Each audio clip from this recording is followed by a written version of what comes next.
Yes, man, I know what time it is, man. We back at it with another session of decoding the text, man, getting into this Hebrew, you hear me? Um, so this is all coming from Genesis chapter 1. Again, if you don't got you interlinear and a strong exhaustive concordance, you need to get you one of these. You got to get you one of these. You need to get you one.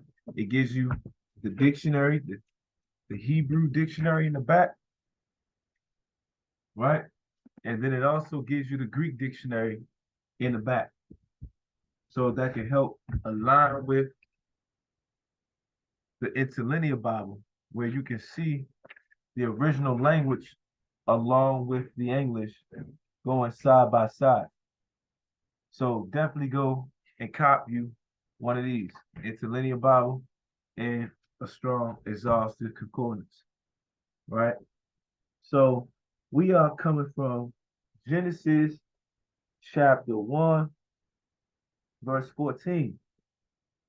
And it says, let God, and God said, let the luminaries and the expanse and of the heavens be divided between light and darkness, and the day and the night, and let them be for signs and for seasons and days and for times.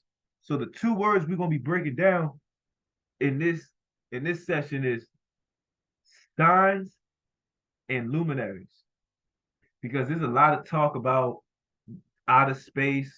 Did we come from another world? What's going on with the stars? Are they moving? Is astronomy good? Is astrology good? Is it biblical? So to understand what God view is on everything, you need to know the meaning behind the word, because just within a word alone, it unpacks so many answers to a lot of the questions that you have.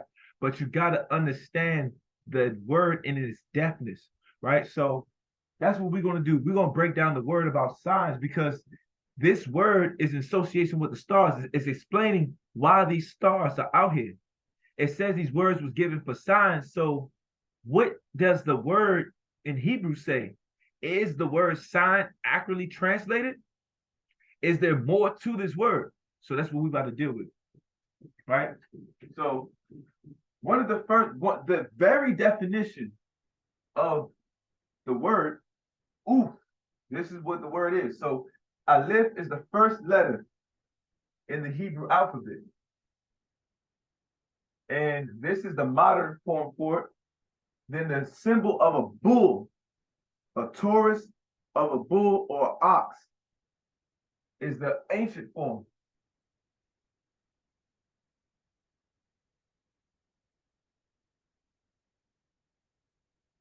Because in the ancient times, everything was like a pictograph. This language was aligned with the hieroglyphic language. It was all pictographs. It was all written inside in a pictographic form, hieroglyphics.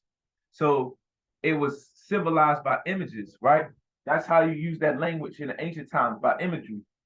So this is the face of the bull, right?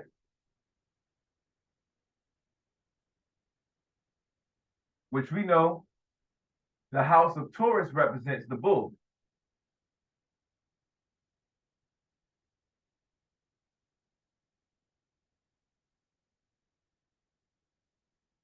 Right? This word is connected to Vav. Though this is actually used as a vowel, in Hebrew, the vowels and the consonants are separated. The consonants are actually part of the alphabet.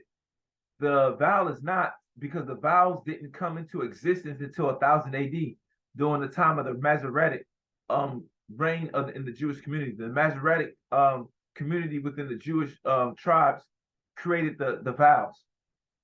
So this is really the sixth letter, which represents the nail. So we got the nail, we got or peg, got that, and then we got the cross. We got the last letter in the alphabet,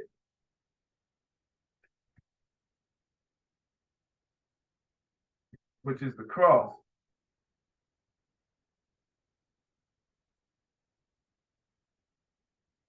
right? So this is the ancient form. We got the bull.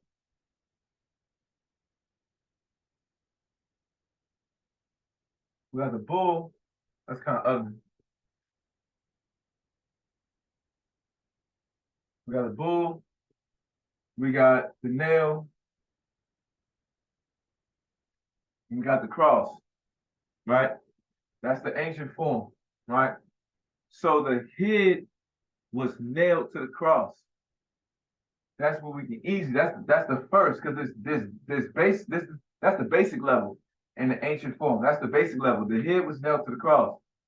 Jesus possessed the full head of the God of Jesus possessed the fullness of the Godhead bodily.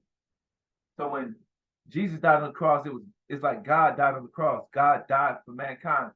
Jesus was 100% man and 100% God. It took God to come and die for the sins of man and to rise from the dead. Only God can rise from the dead. You understand? He can overcome death. So yeah, that's what that symbolized on a basic level, right? So the stars, in other words, are supposed to represent this. The stars are indicators for this truth. That God, and because on a deeper level, God is connected. Because what you use the nail for, you use the nail to connect another apparatus to the wall. So, and what do you typically put on walls with nails? You put images, you put portraits. So the identity of God, the deity in the reality of the Godhead is seen and understood, as it talks about Romans 1, through the star systems. You can understand a deeper level about God through the star systems, right? But what is interesting about the word "ooh" in its modern form is the first definition, the very literal definition is signal. And when I think about signal, I think about my phone. I'll be like, hey man, like the phone keep dropping. I must got a bad signal. You know what I'm saying? Like I must got a bad signal. The signal must be thrown off. I must got a bad connection. Because a signal is used to connect to a tower, which is going to lead me to the next definitions inside the in regards to the word "oof." It's going to lead me to the next definitions for "oof." So we're going to go into the dictionary, right? So we're going to highlight the word "oof."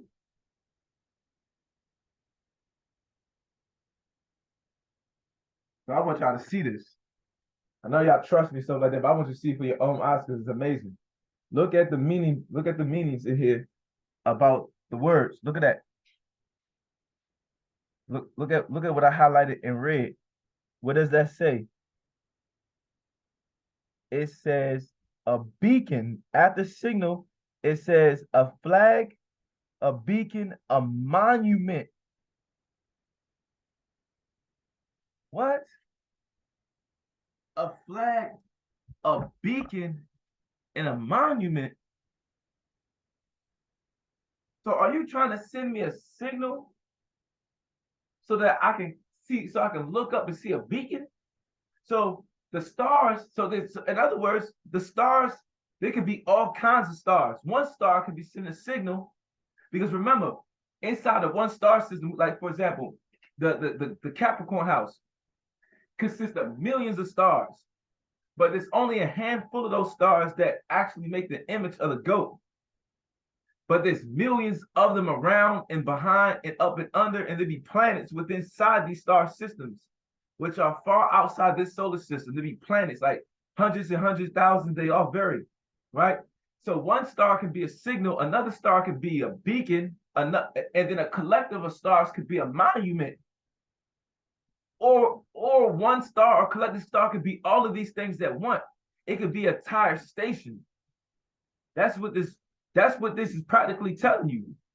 So when you hear these things in movies, when you see these things in movies, when you hear these things in other cultures, don't think it's out or strange or it's contradicting to the word of God. That's why you got to get into it. Get into the word of God in depth. It says to study to show yourself approved. Sitting inside of a chapel and just reading the Bible in a King James version, trying to take it for face value, is not going to give you a deeper understanding or even a true understanding when it comes to subject matters like this. So what did we say? We said after signal, we got flag. And for flag, we got beacon. And then after beacon, we have monument. You see a pattern here? You know, like when you're driving down a lane, when you're driving down a highway, remember on Jetsons, there was in outer space, there was a whole bunch of planets that was going throughout the galaxy, and they had cars and traffic. So like when you on the highway, before you move to the next lane, you gotta what? You gotta signal. The car has to send a signal, right? And sometimes if the signal's not good enough, you use your hand to flag to let them know, hey, I'm going this way, going, you know, about to make this turn, or I'm about to go this turn, or I need to stop. You know what I'm saying? So you flag, or you can flag somebody down to come and get you. You see what I'm saying? To take you to your destination, right? And then you can have a beacon. So it's like beacon is like on the expressway, you know what I'm saying? Or on a beltway, on the highway, you got the exit route. You know, oh, if you're trying to get here, take exit 7, which is in 2 miles. You know, you got the beacons to let you know what direction and where you're going, right? And then you have the monument. A monument is like, you know, when you're going out for Kenilworth, when you coming from Prince George's or VA, you come and you taking that Kenilworth exit route, you can see parts of DC like a monument before you get off. You know, so that's how you know you get close to your destination. And so we watch Star Trek and Star Wars, and then you can see people entering into a certain region and star system like, oh, I can tell because there's a big station over here, or this big blue shiny planet, you know, so or Venus is shining so bright. So I know we inside the star, the solar system of Milky Way. You know what I'm saying? Because some of these things are monumental, you know what I'm saying, imageries, so that we can understand exactly where we at. You know, so so with that being said, that's how you can actually see the law of correspondence, right? It says on earth as it is in heaven. So if they got highways on earth, they got signals, you know what I'm saying? So you know that signal right there is the police signal. You already know they're coming through. The ambulance got their own signal. You know what I'm saying? The fire trucks got their own signal. You don't even got to see them to know who it is, because they have distinct signals to let you know that the signals are very distinctive. You can know who's who and what's what. Stars then have to have the same, because according to Jesus, the law of correspondence is universal, is real, and it's of God. It says on earth as it is in heaven. You know, so that tells you all this stuff. This only makes then the meaning behind this word oof only makes sense, that he has given the stars for signs, flags, beacons, and monuments, not just times and seasons. That's why I didn't go into define those two Hebrew words for that. I just wanted to go in depth about the word sign, because this was mind blowing. I said, I got to share this information because there's so much dispute and discrepancy about stars. And I got to let you know for this reason, because the deep mystery behind this, the revelation that you're probably getting if you're taking the time out to actually watch this, is why many people don't want you to know, because it gives you a certain amount of awareness of what's going on. It empowers you to understand what's going on, and that you don't have to become dependent upon, you know, these so-called pastors and teachers. That's why they don't teach you this stuff. Don't think that people that have divinity degrees don't know this. The pastors not teach because they don't know this. Many of them don't, but you got some of them that come from certain denominations and stuff. And when you're in these denominations and ordinances, you got to go through college. You got to go through seminars and seminaries and stuff like that. You got to get your divinities degree and all that to get certain ranking and have control over several churches. So don't think that majority of these pastors don't know this, and that even for the ones that don't know, somebody in the network could not inform them. They choose to keep certain knowledge away from you. And then what ends up happening is You end up going to an association that deals with stars because of some part of your subconscious knows that you have a connection and you need to know something about the stars. It's not by chance when someone mentions something about Aries and the fact that you arise and ascended in your human body in Aries, you actually have association. You actually those characteristics that describe about people who's born during this time actually align with certain traits that you have. That is not by chance. So you see, there's some truth in it that resonates with you. It's unfortunate that you got to go outside of your so-called house and outside of your community to get this truth. So when you do that, there's a lot of corruption that comes with it. A lie is just an extension. It's just the truth getting extended outside of its parameters. That's all a lie is. A lie is a truth that is getting extended outside of its parameters. Then with that being said, therefore, every lie originates, its origin is of truth.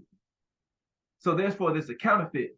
There's a counterfeit knowledge about astrology and astronomy, but there's a pure knowledge about the word because all this comes from God, and you're made in God's image and likeness. So a part of your subconscious know that there is a connection between you and the stars, but you're lacking that knowledge. You're not being fed that knowledge. You're not being nourished in this level of understanding. And what is interesting is it starts in the very first book, in the first chapter, talking about this. That is important that you know this. God says that it's important that you know this. Genesis 1, verse 14. Then when he was rebuking Job, he used what? He used Orion, he used Pleiades, he used the bear, which is Bootes. He used the Mazzaroth, which is the Hebrew form for the 12 zodiacs, the zoo. He used the zoo. That's 16 star systems. Like, come on. He used this to humble him. Like, your knowledge compared to my knowledge about these things is nothing. If there was a sin, he would have just rebuked them for trying to learn these things. He would have shamed them. But he showed them that I know more of this. Don't think that you're great. Don't think you're grand without me. So these things are key to have understanding. You know, this is my response when people ask, you know, is it appropriate for us to learn this? You know, is it holy? Does God, you know what I'm saying, going to shame us? Is this a wicked? Da, da, da? No, they don't listen to what the pastor say, oh, this is witchcraft. No, it's not witchcraft. When you get the worshiping the stars, when you get the stargazing, when you get the consulting with these beings, like you get a signal from them, you're seeking a signal to get the understanding about yourself. That's interfering with your relationship with God. It says, having no other God before me. Some things you're only supposed to learn from your parents. Some questions is like it's like you got a father and a mother in your home, and you going to your neighbor, asking your neighbor because you go out. Like, what? You out of order. You live in my house. You my child. How are you going to ask somebody else, is this appropriate, or you allowed to do this on what your bedtime is? You know what I'm saying? Like, that don't even make any sense. I'm your teacher in the class. How are you going to go to the classroom next door asking them about the very subject matter that I'm teaching you in here? That don't even make any sense. So that's what makes it a violation. It's not the knowledge itself. It's where you're going to pursue that knowledge and that understanding. That was the problem in the garden about the tree of knowledge of good and evil. I could have gave you the same access and wisdom, but you choose to want to get a shortcut. You choose to disobey me, and therefore you wanted to go through your own process to where I was actually going to take you, and you was premature. You was not even ready for it, and that's why you responded the way you responded. That's the problem. All right. So we got, again, oof. We got the word oof, right? Now, oof means signal, flag, beacon, monument. All right. So now we're gonna go on the more order, which is luminary, where it talks about the luminary beings. In the verse before it talks about before it used the word sign. That takes us back to go back in the text, and it said, and God said, let the luminaries be in the expanse of the heavens, right? So let's now deal with luminaries.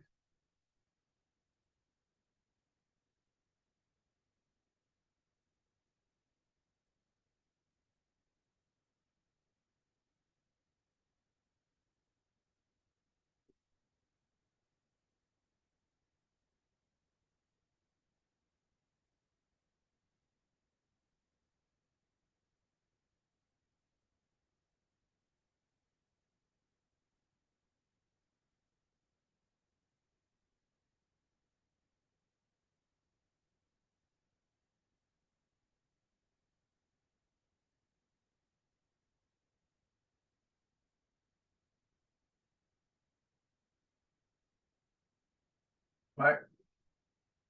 Ma or ra. Ma, because this make the N sound. A ra. Ma or ra. Oh, you guys got the over here. Ma, ma, ma or ra. This is a powerful word. I'm not going, for the sake of time, because what I'm gonna end up doing, I'm gonna make two more videos, like doing these two separate. But for the sake of time, I'm just gonna go with the definition of this word in the modern form inside this concordance. There's so much to decode because it's a compound word. There's so much to decode and get out of this one word. So for the sake of time, I'm just gonna deal with this because this is already a lot, as you're gonna see. So we're gonna go to Mount Odoroi, right? And deal with what it says about Mount Ora.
Oh, I'm tripping. I'm taking my time. Like I could just get the number on here. I'm actually using the Hebrew instead of the numbers. I got y'all covered. 39.74. 39.74. I'm over here acting like I'm by myself. 39.74.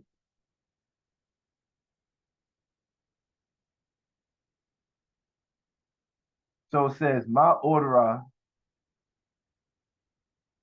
right, so I told you this is a compound word, right? So my order actually comes from or, right? But my order means a luminous being, something that's lit, luminous body, a luminary, something that is lit in an aperture. That's what caught my attention, the aperture. So a luminous being, a luminous body, something that's lit, and then an aperture. I was like, what is an aperture? All right. So when I looked up the word aperture, I actually looked up the definition for aperture.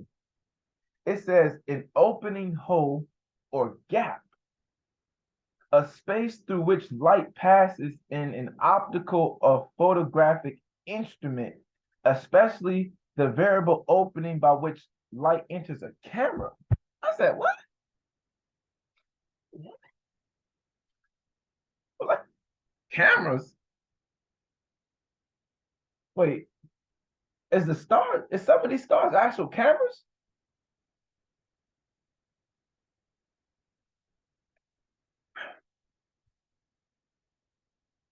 I said, man, I said, the truth is wide open all over the place. And I'm like, it says cameras. And we think about Hollywood stars, movie stars. Movie stars are known through cameras, but they call them stars. So the word celebrity comes from celestial. So celebrities are celestial beings, and many of these celebrities are movie stars. Like, And because it makes sense, because then the other definition says a luminous body, a luminous being, right? I said, that is interesting because that's the law of correspondence. In addition to the law of correspondence, there's a law of multidimensional existence. Ephesians 2 verse 6 says that and he has raised us up together and set us down in heavenly places, right? And to say that he has raised us up together, that means it has already happened. That's past tense. And sat means that present tense, we currently sit there. In heavenly places, that's perfect future tense, meaning that it is always, but it's still now. It's now and always will be. And to say that we are in heavenly places currently while we're here, because if it's done presently I'm in this physical body. But for you to say that I'm yet in this physical body, but also in heavenly places at the same time, that means that I'm a multidimensional being.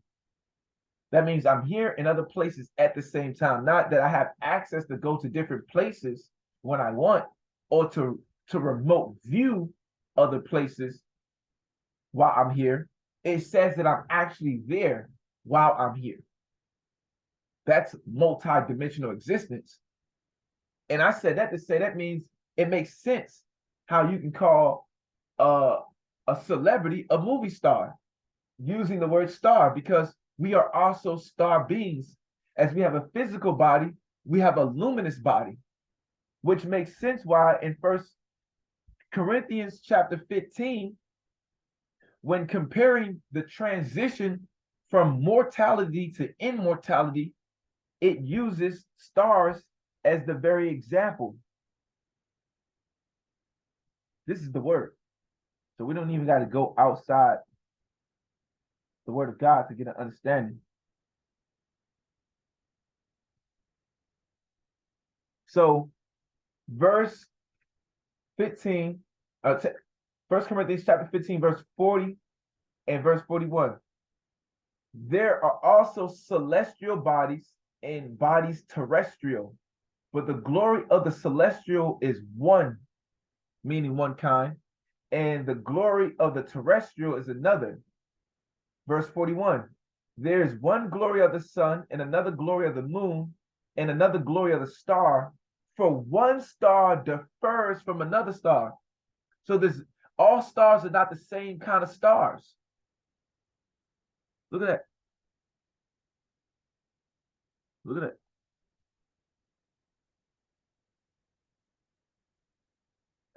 That's the word of God. That's your Bible, telling you exactly what you is and what's going on. And this is the passage that deals with going from mortality to immortality. Yeah. So now, what did we say about this? What did we learn about this word? A luminous body,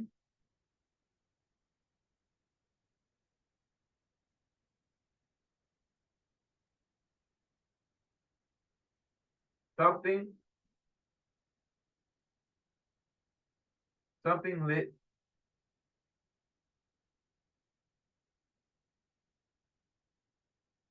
an aperture,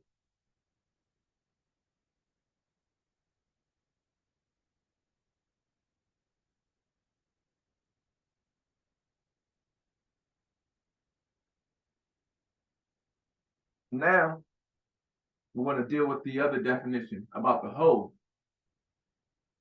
A whole which light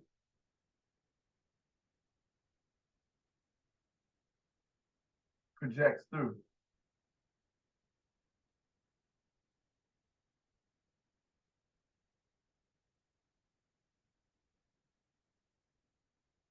Oh, I had to.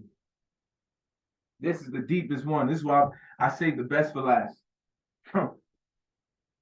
What? Did you listen?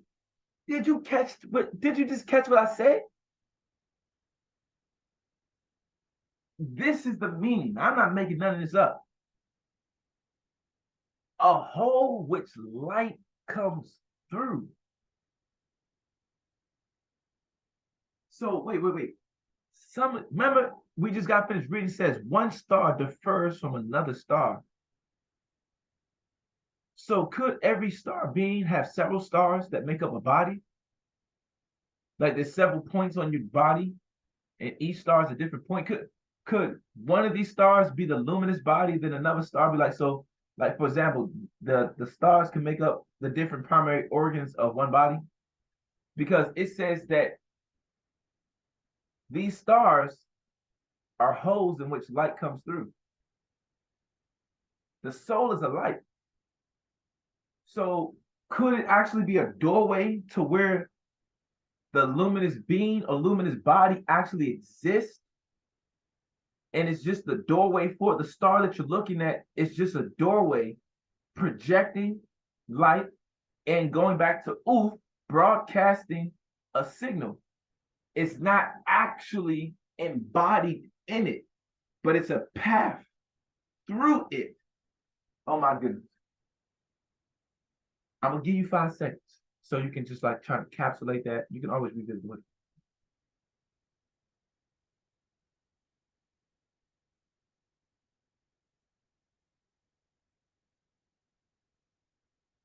And I told you, now you can understand why I didn't even get into the deep symbolism of this word. I didn't even give you the ancient. I didn't even decode from the symbolism. You notice I didn't do what I did with the other word. This is already this is this is the grand slam. What? Is this me?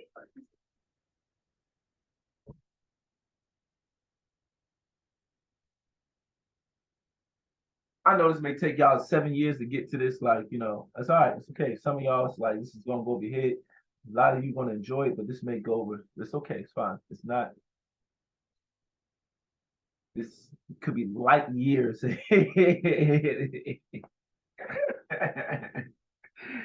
Yo, this is crazy. This is crazy. So then now, this is the grand finale now. I gave the grand slam. This is the grand finale. So the law of correspondence, right? On earth as it is in heaven. So when we look into heaven, right?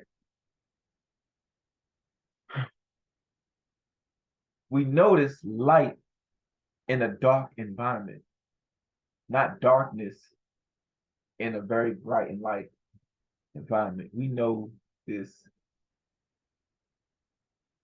light in a very dark, vastly dark and vastly wide and spacious environment.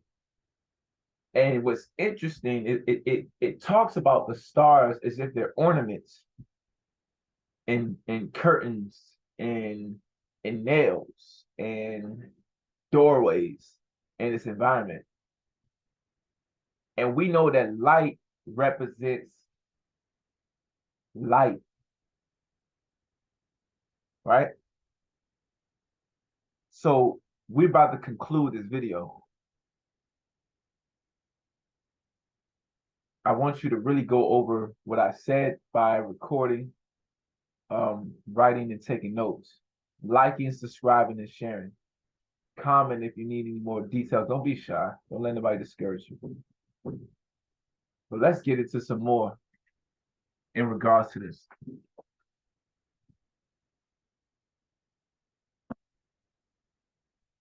Let's look at what the dictionary likes to give you examples. So here now, this is what I'm about to show you what's going to happen so you can be prepared. You're about to find scriptures using these words. So what you're going to discover when you get you this kind of strong, don't get you just any. And even if they're out of stock, wait until this one comes in stock. Or get the one that gives you the expanded dictionary in the back.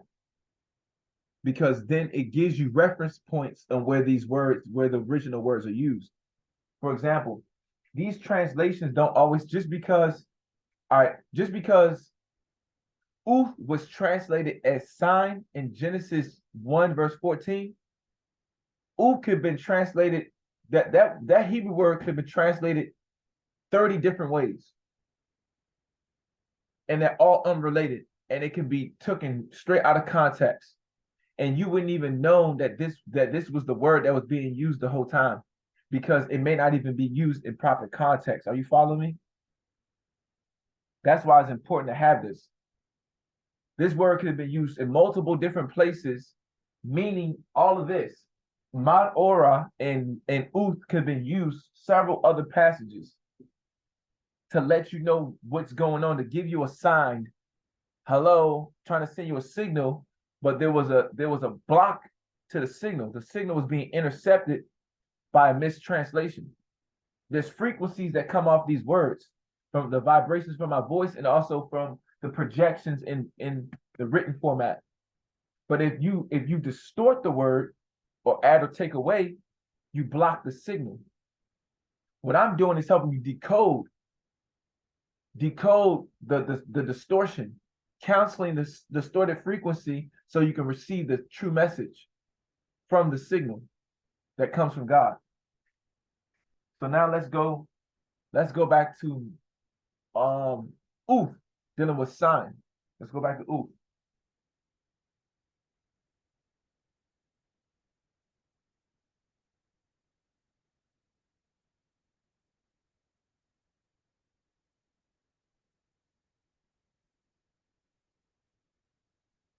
All right. So let's read, because what it does, look, so when it comes to some words, because of the significance, the profoundness behind the word, and in many instances, if the word is used in several different ways and translated from several into several different words into English that may not be in alignment, there's a deep passage written inside the dictionary to give you more in-depth understanding of how the word could be used. So we're going to read all that section of Oof.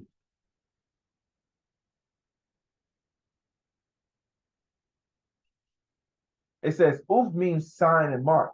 This word represents something by which a person or group is characteristically marked. This is in emphasis in Genesis 4, verse 15. Pay attention, Genesis 4, verse 15 uses Oof. And Yahweh set a mark upon Cain. Let any finding him should kill him, lest any finding him should kill him. So in other words, God put this mark on him so that nobody would kill him. If he did, it says they would kill him, right? So this sign, remember we talked about the word for Oof, it's a signal. It could be like a frequency. So there was a vibration. There could have been a vibration coming from Cain that made people not want to mess with him. You know, because that's the only word, that's the only definition out of all the definitions for Oof. What, you gonna put a flag on him? You're gonna put a beacon, a monument? We've seen the meanings behind the word Oof. So signal in this sense could have been associated with frequency of vibration or aura around him and on him. Because you can send a signal subconsciously to other person that can resonate, and consciously y'all may not understand what's going on. You may not be processing it consciously, but subconsciously tell you, I need to go the other way. I don't need to try him.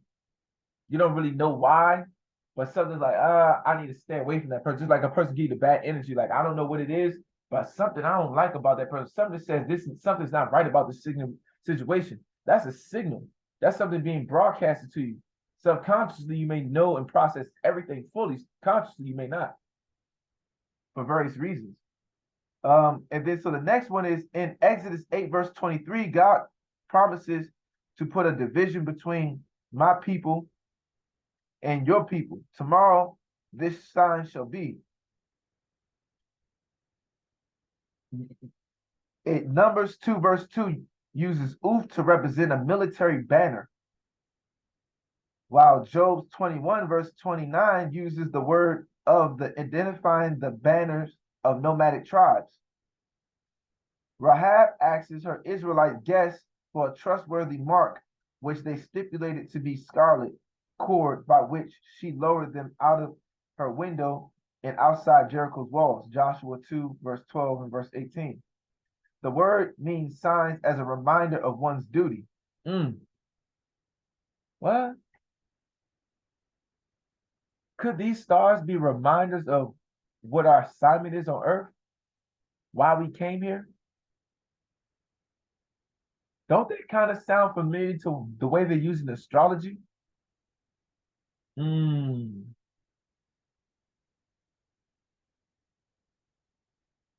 And I'm gonna go I'm gonna leave it there. I'm gonna leave that one. I'm gonna leave that one right there. I'm gonna actually that one right there. I'm gonna go to or. I'm gonna go to or where the word my orderer comes from. This word right here, the root word for my orderer. I'm gonna go to that one. So over here it says or the noun means light. The first occurrence of or is the creation account. And God said, let there be light, and there was light. Here, light is the opposite of darkness. The opposition of light and darkness is not a unique phenomenon. It occurs frequently as a literary device. Woe unto them that call evil good and good evil, that put darkness for light and light for darkness, that put bitter for sweet and sweet for bitter. That's Isaiah 5, verse 20. And in that day they shall roar against them like the lion, like the roaring of the sea. And if one looks onto the land, behold, darkness and sorrow, and the light is darkened, and in the heavens thereof. That's Isaiah 5, verse 30. In Hebrew, various anatoms of or are used in parallel constructions. The people that walk in darkness have seen a great light. They have dwelled in the light of the shadow of death, and upon them have the light shine. The basic meaning of or is daylight. The light given more heavenly bodies was also known as, moreover, the light of the moon shall be as the light of the sun, and the light of the sun shall be sevenfold as the light of the 7 days. And the day that Yahweh bind up the breach of his people, he heals the stroke of their wound. So, in other words, there's metaphorical, there's philosophical, and there's a basic meaning when it comes to this word, dealing with the word light. There's there's several different angles, and in each angle, there's several different degrees that you can look at every angle. That's how you get a more depth advance into the actual word, being able to see the word used in its various different contexts. That's why I love this dictionary, and then I love to be able to, because it gives you the references of other passages using it in different contexts, and it gives you the various different definitions as well, you know. So please like, subscribe, share, and if you got any questions, leave a comment. We're gonna keep this thing rolling.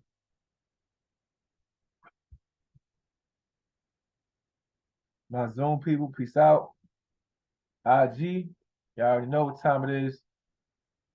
Till the next section.